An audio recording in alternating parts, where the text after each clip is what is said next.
अध्याय 12। हिंसक असामियों का दृष्टांत। वो लोगों को दृष्टांतों में शिक्षा देने लगे। किसी मनुष्य ने दाख की बारी लगवाई, उसके चारों ओर घेरा बनवाया, उसमें रस का कुंड खुदवाया और पक्का मचान बनवाया। तब उसे असामियों को पट्टे पर देकर वो परदेश चला गया। समय आने पर उसने दाखबारी की फसल का हिस्सा वसूल करने के लिए असामियों के पास एक नौकर को भेजा। असामियों ने नौकर को पकड़कर मारा, पीटा और खाली हाथ लौटा दिया। उसने एक दूसरे नौकर को भेजा। उन्होंने उसका सिर फोड़ दिया और उसे अपमानित किया। उसने एक और नौकर को भेजा। उन्होंने उसे मार डाला। इसके बाद उसने और बहुत से नौकरों को भेजा। उन्होंने उनमें से कुछ लोगों को पीटा और कुछ को मार डाला। तब उसके पास एक ही बच गया, उसका परम प्रिय पुत्र। अंत में उसने ये सोचकर उसे उसके पास भेजा कि वे मेरे पुत्र का आदर करेंगे।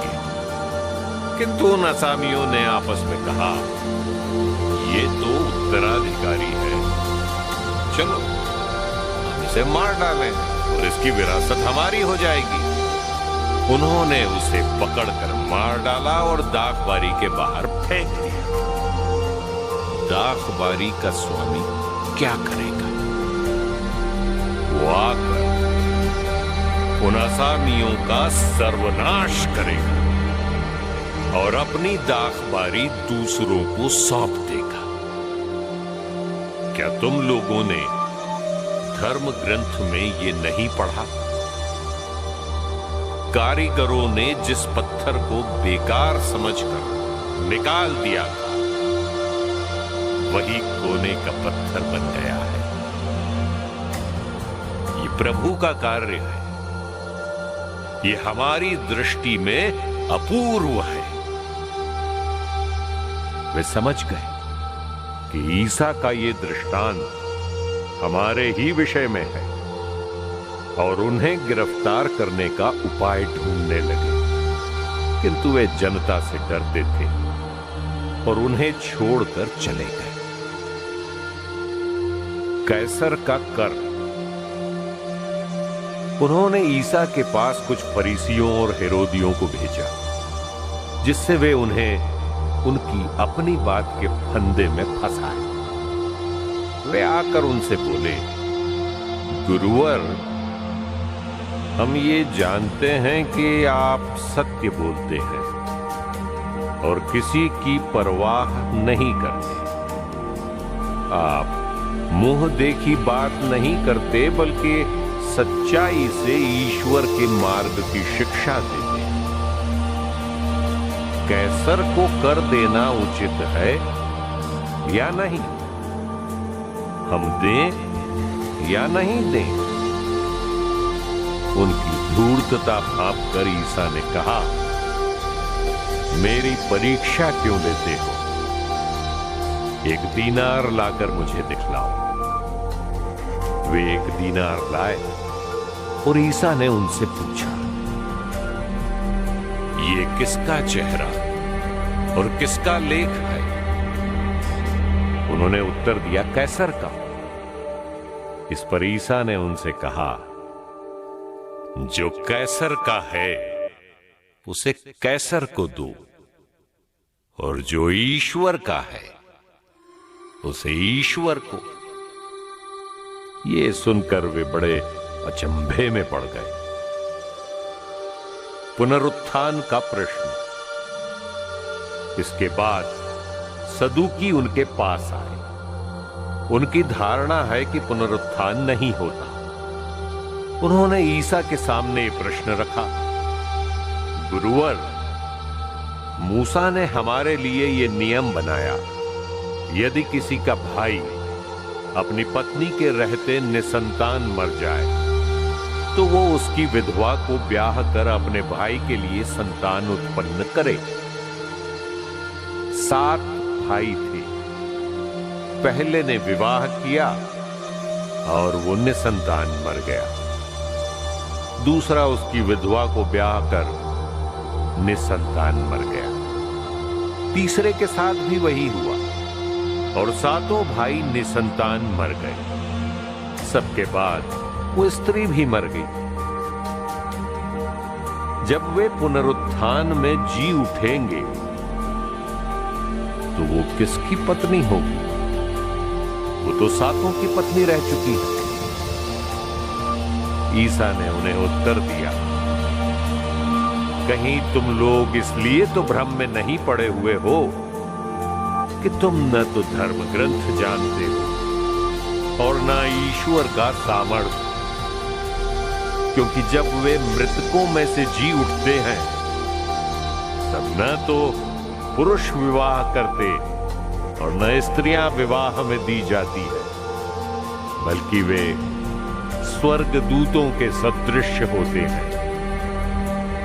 जहां तक पुनरुत्थान का प्रश्न है, क्या तुम लोगों ने मूसा के ग्रंथ में झाड़ी की कथा में यह नहीं पढ़ा कि ईश्वर ने मूसा से कहा, मैं इब्राहिम का ईश्वर, इसहाक का ईश्वर और याकूब का ईश्वर हूं। वो मृतकों का नहीं, जीवितों का ईश्वर है। ये तुम लोगों का भारी भ्रम है। सबसे बड़ी आज्ञा। तब एक शास्त्री ईसा के पास आया। उसने ये विवाद सुना था और ये देखकर कि ईसा ने सदूकियों को ठीक उत्तर दिया था, उनसे पूछा, सबसे पहली आज्ञा कौन सी है? ईसा ने उत्तर दिया, पहली आज्ञा ये है, इज़राइल सुनो, हमारा प्रभु ईश्वर एकमात्र प्रभु है। अपने प्रभु ईश्वर को अपने सारे हृदय, अपनी सारी आत्मा, अपनी सारी बुद्धि और सारी शक्ति से प्यार करो। दूसरी आज्ञा ये है, अपने पड़ोसी को अपने समान प्यार करो। इनसे बड़ी कोई आज्ञा नहीं। शास्त्री ने उनसे कहा, ठीक है गुरुवर, आपने सच कहा है। एक ही ईश्वर है, उसके सिवा और कोई नहीं है। उसे अपने सारे हृदय, अपनी सारी बुद्धि और अपनी सारी शक्ति से प्यार करना और अपने पड़ोसी को अपने समान प्यार करना, ये हर प्रकार के होम और बलिदान से बढ़कर। ईसा ने उसका विवेकपूर्ण उत्तर सुनकर उससे कहा, तुम ईश्वर के राज्य से दूर नहीं। इसके बाद किसी को ईसा से और प्रश्न करने का साहस नहीं हुआ। मसीह दाऊद का पुत्र। ईसा ने मंदिर में शिक्षा देते समय ये प्रश्न उठाया, शास्त्री लोग कैसे कह सकते हैं कि मसीह दाऊद के पुत्र हैं? दाऊद ने स्वयं पवित्र आत्मा की प्रेरणा से कहा, प्रभु ने मेरे प्रभु से कहा, तुम तब तक मेरे दाहिने बैठे रहो जब तक मैं तुम्हारे शत्रु को तुम्हारे पैरों तले न डाल दूं। दाऊद स्वयं उन्हें प्रभु कहते हैं, तो वो उनके पुत्र कैसे हो सकते हैं?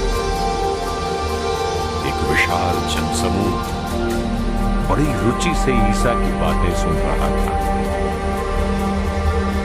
शास्त्रियों का पाखंड।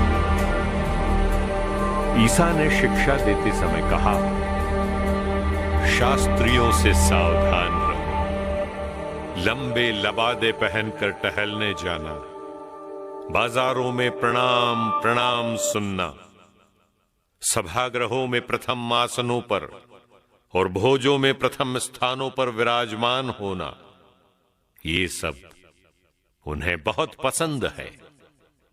वे विधवाओं की संपत्ति चट कर जाते और दिखावे के लिए लंबी लंबी प्रार्थनाएं करते हैं। उन लोगों को बड़ी कठोर दंडाज्ञा मिलेगी। विधवा का पैसा।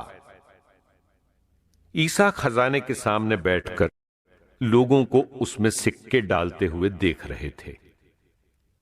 बहुत से धनी बहुत दे रहे थे।